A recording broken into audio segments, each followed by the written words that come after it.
Hello world, welcome to my channel. I'm Bound to Be Coding. In this series of quick tutorials, I show you a feature of my game and then tell you how it's made.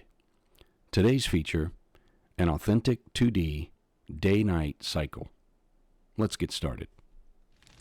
Alright, here we are in my game, and I want to show you how the day-night cycle looks in the game. I've positioned the scene, the day-night scene, up here at the top center, and this little scene provides information to the player. If the player chooses to purchase a pocket watch at the first rendezvous, which is when the game actually will start at the first rendezvous, then the player will be able to see the actual time of day. But without this pocket watch, really this window is the only thing the player is going to have to go on, other than maybe the environment the coloring of the environment. So we have the time of day, we have the moon cycle, we have a visual representation of day with this blue sky and the sun up ahead, or overhead, excuse me, and the date. So let's see how this advances when I move the player. So you can see the sun arcing from the east to the west. In the game, north is always up. So the sun rises in the east, so the sun's going to rise from the right and set on the west, on the left side. I'll show you as we advance rather fast through the clock. You'll see the sun. The bottom of this window is the artificial horizon, and when the sun hits the horizon, starts to go down and set, that's when we'll start seeing a transition take place in the game. And there we are, we're transitioning, it's evening, and now it's night. And since this is a new moon, if you're familiar with lunar phases, a new moon is essentially no moon. There's no moon present in a new moon. So what I want to do now is take you out of the game, take you into another project where I have just the day-night cycle scene, and we will break it down. I'll show you what that looks like, and then we'll look at some code. Okay, so here is the day-night scene in a separate project. I'm in Godot 441 here. And I want to show you basically how this works. So I'll zoom in here. So we have attached to this top level control node our C# script. We have a canvas layer here, and this is strictly to illustrate the environment modulation change from day to night, night to day. So I have, I've got these little guys here, just acting as our game world. Okay, so the Godot logos, and attached to the canvas layer we have a canvas modulate, and the canvas modulate is actually what we're going to change the coloring of to simulate the day-night cycle. So this kind of gives me a fake world to play with here. And then we have here a couple of things. I have a base, which is just a pixel, one pixel, that is sized to the size of my little day-night visual display. And the purpose of that is to make sure that when we do the transition from day to night, that we have something that is a background base that's not going to become transparent. So the base is going to stay exactly the same. It's going to be completely opaque. Otherwise, when I did the day and night transition, where one fades in and the other fades out, you'd see the rest of the game world appear behind this little display, and I don't want that. So this base acts as a base that it's like preventing the transparency change of these two from bleeding through so that you could see the rest of the game world. So that's all that's for. So we just set up a base here. It's the same size as this little window, and we have our day background here, and then we have our night background, and those are the two texture rects that we're going to fade in and out as we move the clock. Mask is another texture rect that actually has no texture at all. The purpose of this is to establish a boundary for the visualization of the sun and the moon as they rotate around their circuit. So by turning this on, I am essentially clipping the children of this control. So you have the mask, and then below the mask, the children, we have a center dial and the sun and the moon back and the moon, and I'll explain that in a second. And so by providing this feature, which I think came out in Godot 4.4, I believe, this is really helpful because it automatically masks the children. So that's a real nice thing. And so we're going to use that. And then, of course, we've got the center dial. Think of the center dial as the center of a clock where the hands are connected on a clock. And the idea with the day-night cycle, especially when we start talking about shorter days in the winter and longer days in the summer, is we're going to have the sun and the moon rotate around this center dial, and we're going to change the position of the center dial up and down. And by doing that, we're going to essentially show more arc and in the summertime and less arc in the wintertime. So that's how we're going to simulate this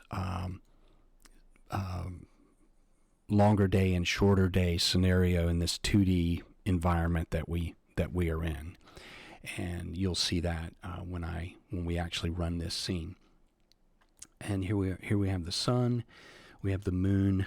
Also, they're both here, and there's the moon, and then we have what is called the moon back. Now, the moon back is essentially needed so that when we rotate the moon in this scene, so when the moon comes up and makes its arc around this night sky, that the stars in the background do not bleed through where the moon is supposed to be. So we basically have this moon backing, and we have the moon, and as the moon is making its way around and as it goes through its various phases, so we're going to have partial visibility of the moon, all of the different moon phases. Then the backing is going to provide the dark or darker shadow part of the moon, so that the moon has substance. It has opacity, so that the stars don't bleed through as it makes its arc. And that's the purpose of the moon back. It actually rotates exactly in the same position as the moon. It does not change. And there's two features in this that I don't have set up yet. I don't have the blood moon set up. I'm going to add that eventually to the game. And I also do not have the a good-looking lunar and solar eclipse. I'm going to do both of those plus the blood moon, and whenever I do that, I'll have the moon backing. I'll play around with some visibility of the moon back compared to the moon itself to create that solar eclipse that I want for that. But that's down the road. That's not critical for this.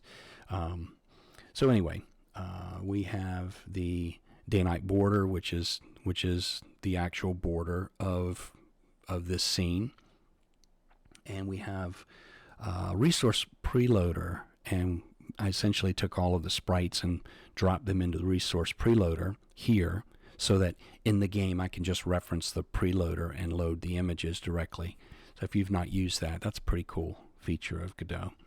The rest of these nodes are just labels that are kind of showing what's going on as we move the clock and the scene changes. It'll just provide some of that same information that you saw in the game that was embedded in the window. I've dropped them down here just to get them out of the way for the purpose of this demo so that we can see what's going on. All right, so what I'm going to do now is go ahead and launch this, and we'll play, and we'll see what this scene looks like and how it's working. All right, so here we are in the scene,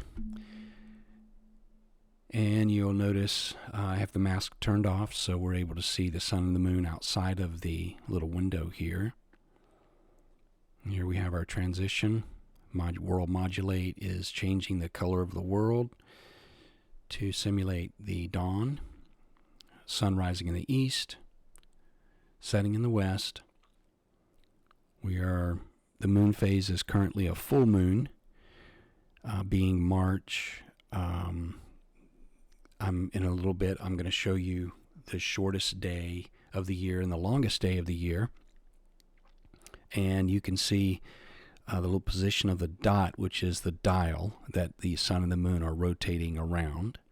And by adjusting this up or down, we can simulate either more of an arc or less of an arc visible with the circuit of the sun and the moon. And that's how we're going to simulate those short days and long days. All right, so let me stop this, and I'm going to change the date in the code and rerun it, and we'll show you what the longest day looks like. You'll notice the moon and the sun, they are about midway this scene. So you'll see how that changes as we go from the longest day to the shortest day. All right, so here we are in the summer solstice, June 21st, the longest day of the year, 15 hours and 24 minutes of daylight. And you'll notice the center dial is much higher. Now, obviously, I don't show the center dial in the game, but I've made it visible here so that you can see it and see how that moving that dial, since the sun and the moon are rotating around that dial at a given distance, raising it gives us more of the rotation visible inside of our little game window here. And in the wintertime, we'll drop that dot down. The winter solstice, it will be the shortest day of the year, and we'll have much less daylight and much more night. I don't know if you caught that, but you can just barely see the visibility is just barely visible on the moon. And in order to accommodate a solar eclipse, I will need to tweak the code so that when we calculate what day the eclipse is supposed to take place, on that day and on that day only, I can change the visibility of the moon so that it's more visible as it moves in front of the sun, and that will simulate the solar eclipse that I'm looking for with that. Let's take a look at the shortest day of the year and see what that looks like. All right, here we are in December the 21st. This is the shortest day of the year, and you'll notice where the little white dot is. So the center dial is much lower, which means you're going to see much less of the arc as the sun and the moon rotate around. This is a new moon, so the moon is actually hidden. You don't see the new moon here. And remember, in the summer solstice, the sun went way up here, all the way up to the top. Whereas now, being winter solstice, the shortest day of the year, you can see that there's not much visibility of the sun. The sun is much lower, and the daylight hours, we're only looking at 8.5 hours of daylight during the winter solstice. And so every day in the code, as we're going to see, every day this little pixel, this little dial, its position is adjusted, and it's adjusted every day so that we have 365 different positions that are calculated, and it's to the nearest pixel, of course, to show the sun and the moon at their various heights or altitudes here, simulating the short day and the long day. Now I want to speed this up a little bit and just kind of show you what it looks like when it's running much faster. You kind of get more of an appreciation for how this works, and then we'll take a look at some code.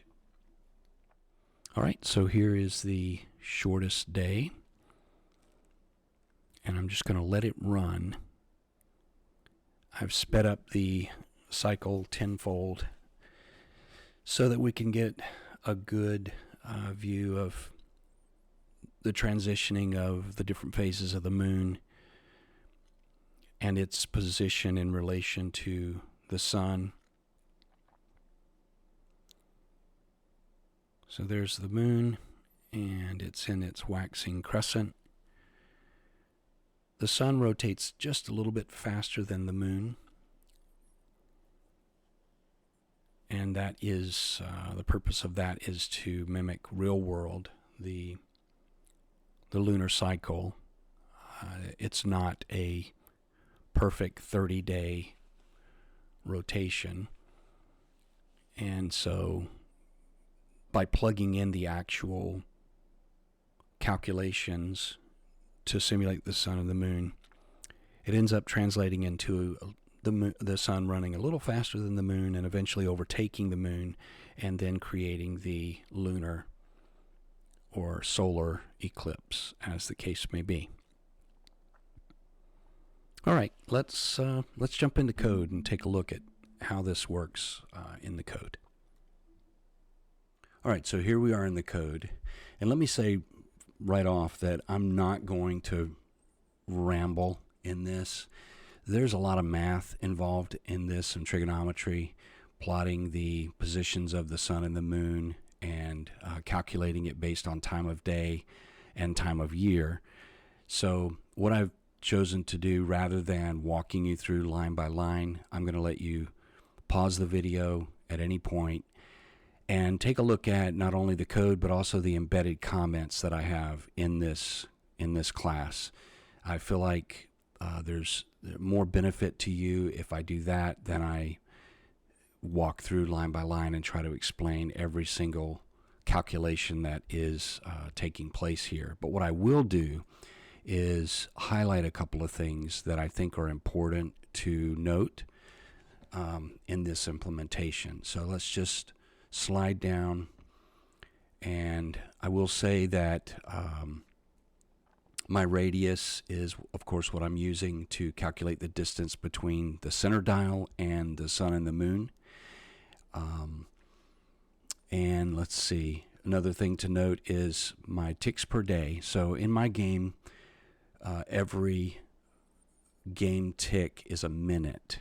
So when I say tick, I'm referring to a minute of game time, and there are 1,440 minutes in a 24-hour day. So my ticks per day is 1,440 based on a minute. Lunar cycle is essentially how long it takes the moon to circle the Earth, and it's 29.53 something days. Color precision, I use that to limit the lerp effect on the changing of the modulation, the scene color, as we go from sunrise to sunset and sunset to sunrise. And this just limits the lerp so that the float doesn't unnecessarily update that modulate color, more than a couple of decimal places.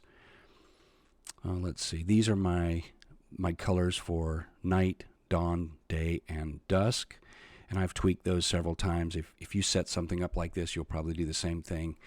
Just trying to capture that perfect color is difficult sometimes, so we can play with it by setting these variables. And I have my world clock, and my world clock is in my game and in this test project, this day-night project, is using an actual date time that gets stored and referred to and updated. So I'm actually using a real date time and setting it, accordingly based on the year that I'm simulating in the game. So in the ready method, we are just simply initializing our our nodes in our scene, and setting our world clock to 1824, 1221, which is the shortest day. And that's what I have it set to here for this example. Process method, we're essentially just incrementing our tick counter, and when we reach the number of seconds per update that I'm looking for, then we're going to go ahead and call the set sun and moon position and update sky background, and then reset the tick counter and do it all over again. So the set sun and moon position, this is where I'm calculating the position of the sun and the moon based on the current tick and the time of day. There's a lot of comments here. There's some math. I'm not going to go line by line here, like I said, but I set the angle of the sun based on the calculations, and then I get the current lunar phase. So I calculate the lunar phase from the calendar by passing in the world clock, and I'll just jump and take a quick look at that. And this basically, what I do want to mention here is I'm using a known new moon reference. So the game is, starts off in 1824, and in 1824, January the 1st was a known new moon historically. And so I'm going to use that known date and time as a reference to set my new moon so that I know when I'm supposed to have a new moon as opposed to another phase, And of course we calculate the phase and we return whatever that phase is. So jumping back, this set lunar phase info, just basically once we have our current lunar phase, this populates the labels that I have in the scene by identifying what lunar phase we are currently in. Not much to that. Excuse me. The moon texture is where we set the lunar phase sprite.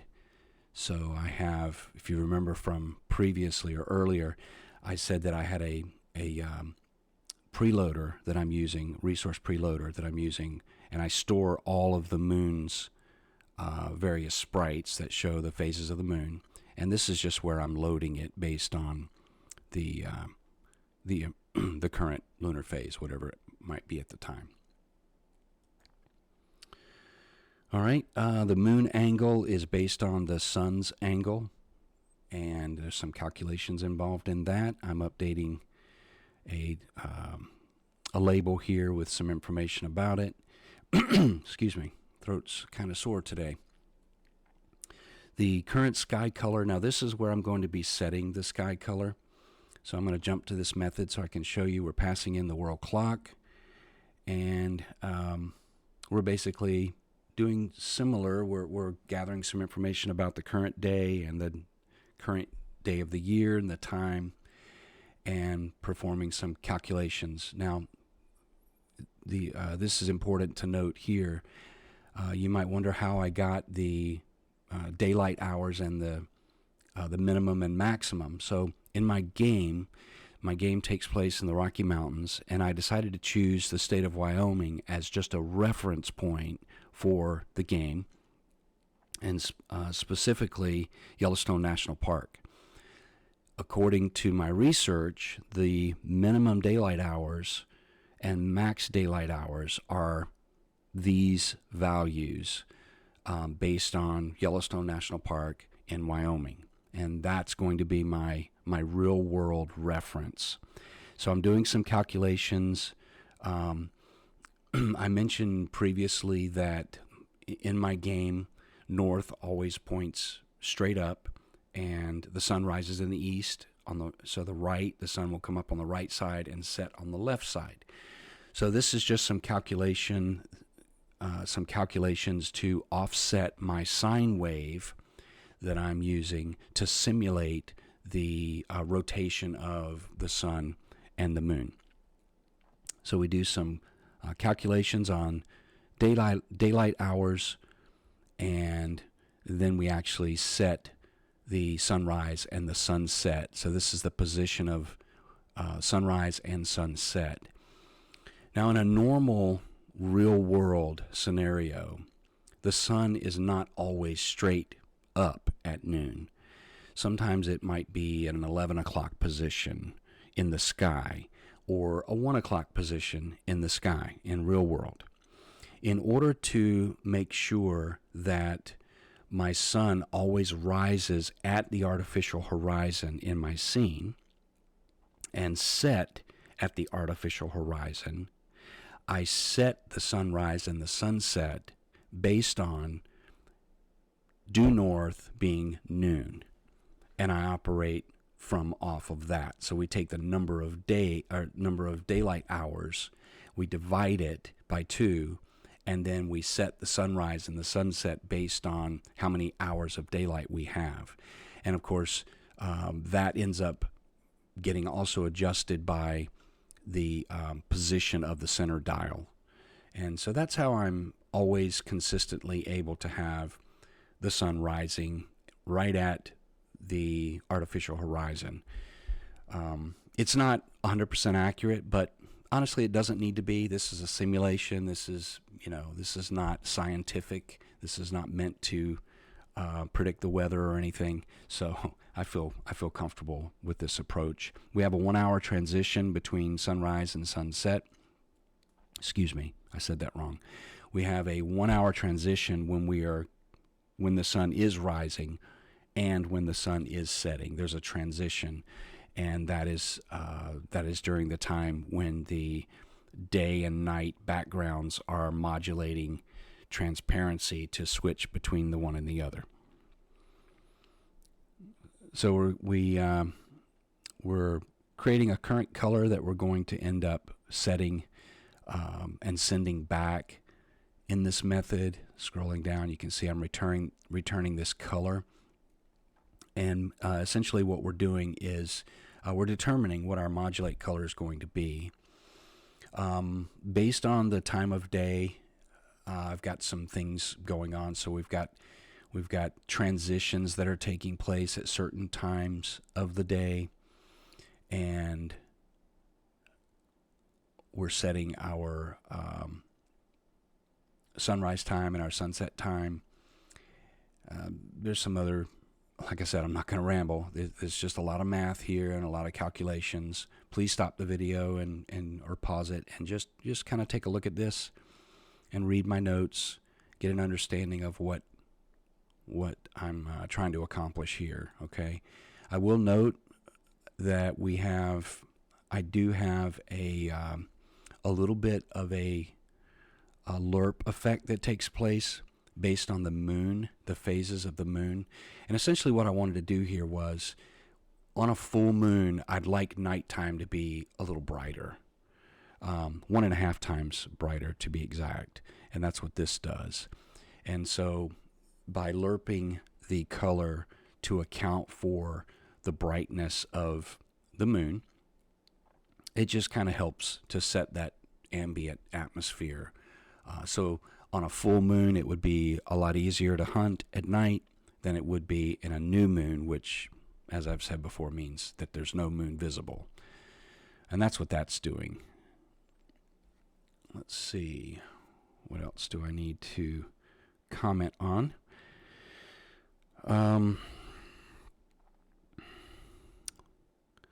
So here's where we're setting our center dial position. This is how we are moving that dial incrementally so that we simulate the length of day. And this is the code that does it. And then I mentioned earlier that we are limiting the changing of the color to a certain precision level. And so that's where this is where we are setting it based on that color precision, limiting it to 3 decimal places essentially. And then that returns the color that's calculated. Go back. And then, of course, once we get the current sky color, we're going to set the canvas modulate color to equal that color. We set a label. And this is where we're going to set the sun position and the moon position here, calculated. And this took a little bit of playing around to try to get it right. Cosine and sine waves are a little bit different. They're not much different, but there's a little difference. And I was noticing that when I was working with my sine and cosine, that I ended up having to use both to get the flow or the rhythm of the moon and the sun moving, to get it tweaked. So this is going to be based on sun rising on the right, setting on the left, and the moon as well. So we set the sun and the moon position. Back up here in our process, after we set the sun and the moon's position, we update the skybox background. And so taking a look at that, we're doing some similar things here. We're getting information about the current clock, the day, and the day of the year, and calculating the sun and sunrise and sunset, very similar to what we did before. In fact, and this is a code smell here, really. Anytime you have code that's repeating itself, it could probably be factored into its own method so that you could reuse that code and not have to retype it. I haven't really spent a lot of time cleaning this up. I will do that at some point. I'll go back and do that. Here's where we are working on our sunrise transition and the various sunrise and sunset, when it starts and when it ends. Not a lot to talk about here, just some math calculations and some setting of properties. But I'll let you see that. And of course, we're setting the modulate of the backgrounds. So this method is where I'm actually changing the background of the little day-night window at the top of my game. You've seen this, the setting of, or getting of the lunar phase information and the loading of the sprites. There's another label that I have in my game. I call it awareness date time, and that is what is the player aware of with respect to the time of day. And this just presents non-specific, so it's not down to the minute. It's just basically down to roughly an hour, within an hour or two, where I'm letting the player know, hey, it's the dead of night, or it's the wee hours of the morning, or it's pre-dawn or dawn, and so forth. And this is how I'm calculating that and setting it displayed. As I mentioned before, if the player does not choose to buy a pocket watch, the player's not going to know the current time precisely. This is all the information that the player will get. That's really all there is to this code for day-night. What I'm going after is something that feels legitimate. I want the days and I'm just making sure I'm getting all this code for you. I want to make sure that the game feels authentic. That's why I'm calling this an authentic day-night cycle, because I want the days to be longer in the summer and shorter in the winter, and I want the sun and the moon and their relative position to each other in conjunction with the lunar phases. I want all of that to feel authentic. It doesn't have to be 100% authentic. I just want it to feel that way. And I think I've captured that in this. Now, as I mentioned at the beginning of the video, there are a couple of things that I haven't added yet. So I don't have the blood moon yet. I don't have a solar eclipse.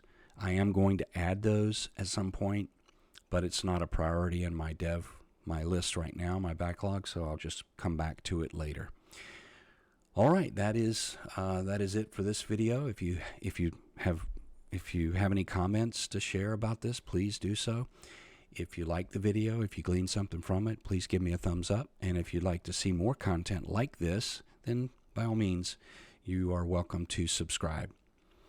Until next time, I'm bound to be coding.